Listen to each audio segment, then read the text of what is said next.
Janet Fritz here for Galaxy Girl Creations. Welcome to my channel and welcome to the Dog Days of Summer YouTube hop. And in this hop we were supposed to do something that it was either summer related or dog related, and in this case I did something that was a little bit both. I have this 8x10 photo of our dog, and her birthday is in August, and so I thought, you know what, it'd be a really good way to celebrate her birthday. Well, not really celebrate it, but because obviously she doesn't know that I'm doing a page about her, but a good way to commemorate it. She will actually be 16 this year, and she is in decent health. We do have a little trouble keeping some weight on her, but for the most part she does pretty well. She is completely deaf, but you know, she kind of just is a lazy girl and hangs out around the house. And when my son and his girlfriend are here, well, my son's here, but when his girlfriend's here, she follows them around and hangs out with them in the yard and all kinds of stuff. So I just thought it would be a good way to commemorate her. Her name is Sasha, and we lost her brother last year, and I'm actually really surprised that she has managed to keep on going after that, because they were litter mates and always together throughout their entire lives. And so I took this picture of her just like a few days before I did this layout, and I thought it would be a fun one to go ahead and do. And an added bonus is she's black and white, so I could use any color of paper I wanted. And so I decided to go with this really bold speech bubble paper, and I had no idea what I would ever use that paper for, just because when I purchased it, I wasn't really like, I purchased it for the other side, and I don't use speech bubbles a ton in my scrapbooking unless it's like the main element, like I'm making a huge speech bubble on the page or something like that. I just don't use it all that often. So I thought this was a really good way to use it. And I didn't really want any of the other elements of the photo in the picture, because the carpeting that she is sitting on is like multicolored, and I didn't really want any of that in the photo. So I just fussy cut her out, and because I was going to fussy cut her out, I knew I wanted the photo really big, so I printed her on my Canon Pro 100, which prints 13x19 if you really wanted to, but I just printed it in 8x10, and I really like how it came out. So I pulled this cut file from the Silhouette store, and I really liked it. I was looking for something kind of big and bold that would go over that paper as well, because like I said, the paper is really busy with a lot of different colors. And then the papers that I am using for the numbers, the red paper is from the same collection, and I think that is called, I want to say it's called Hooray Happy or something like that, Happy Hooray. It's a Pebbles collection, and so the red is a good match for it. And then this teal paper is kind of a paper from Amy Tangerine, I believe, and it's from her Picnic in the Park collection, and it's a good match for the teal speech bubble that's like right next to her shoulder. It says surprise on it.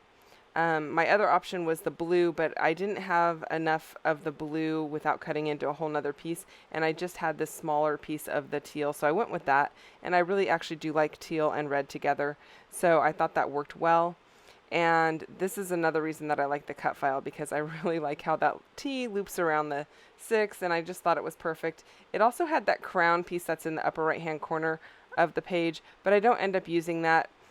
In the cut file, it shows the crown like kind of like hanging off the top of the 6, but I didn't like it, so I just left that part off. And I'm really happy with this, the way that this came out. So I did end up just using my liquid glue to hold all of that down. I did not use liquid glue on the photograph. I used my ATG to hold that down. And after I cut the word and the number out of the black paper, I just went and, as you saw, used my scissors to kind of cut the center out of the black paper, and I used that as a border for the entire layout. So I'm just using the same piece of black paper. I'm not wasting the edge. Sometimes when I do my cut files, I try to get it like close to the edge so I can use as much paper as possible. or leave as much paper as possible. But in this case, I was like thinking, okay, I'm going to need a border around my layout because it's these bright colors and I really like to frame it. I think that just kind of takes it up a notch. And so I figured I would go ahead and cut the Sweet 16 kind of more out of the center of the black paper, and that would leave enough to create the border around the entire layout. So I do have the ephemera pack, and I actually have the tag pack for this collection as well. And so originally I was going to use a couple of different tags and stack them up there, but because the layout is so busy and the tags were not bold enough, I decided to use that same teal and red that I used down below and bring it up into that upper right hand corner. So I am just making a couple more tags. The teal one is a lot larger, but I am going to trim it down a bit. The red one is the same width as the one that says happy birthday, but it is longer. And I am going to stagger them so they kind of frame that white one, because the white one is not very, it's not bold on the layout. If you just put the white one up there, it doesn't pop or stand out or anything. And I am going to use my Black Soot Distress ink to ink up the edges of all of those, just so that it has some extra differentiation between the paper layers. And also I think it's nice because I have the black around the entire layout, and then the words are also framed in black. So I think that adding the Black Soot Distress ink will kind of just finish those off nicely. Now in this collection they do have balloon animals, and I thought I would go ahead and use the dog ones. So I fussy cut those out. I don't end up using that little dog die cut that is off to the side. It's like a wiener dog. I don't end up using that one, but I do use the dog balloon animals. Yeah, anyway, I use those, but I fussy cut them out. I'm not going to leave that pink one on the yellow. Actually, I'm not even going to use that one. I'm going to use the pink one that is from the ephemera pack. It has a big white border around it, but I am going to fussy cut that because I don't like that big white border. And then I do use a little bit of the distress ink to go ahead and make those pop as well. And I will pop those up onto some foam tape. Now there's a little white strip that's under that little blue dog in the bottom right hand corner that just says party animal on it, and I thought that was perfect. I mean, she's not a party animal. She's 16. She's super old, but I just thought it was cute. And so I am going to use that little saying, but I am not going to leave it in that spot. I'm going to bring it up to the area where the tags are. So I like how that's looking, and it's all coming together really nicely. There are a ton of other people playing along with this hop. I would hope that you go and check out their channels as well. The links are down below in my description box, and you might have a lot of inspiration about scrapbooking your pets, or about summer, or in my case I combined the two. But you know what?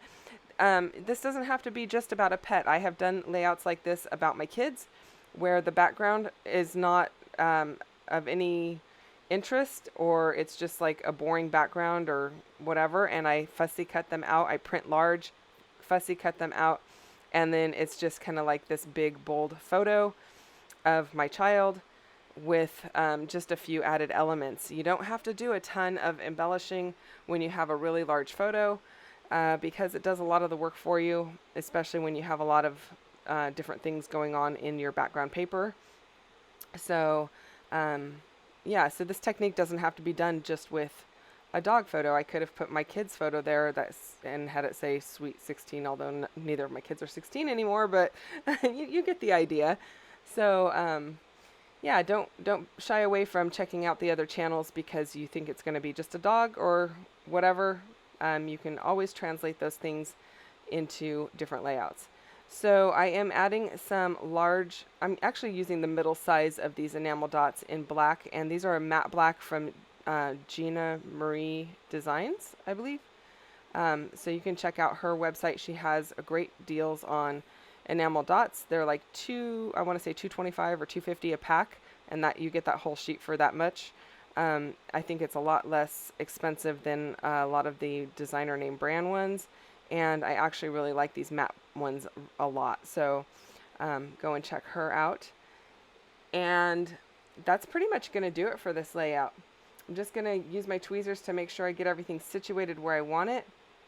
A lot of times if I use my hand, I kind of move it a little bit more than I really want to move it, and then it's not placed exactly how I like it. And plus I can use the back side of the tweezers, where it's kind of a long straight line, to kind of nudge things up to each other to line them up and make them straight.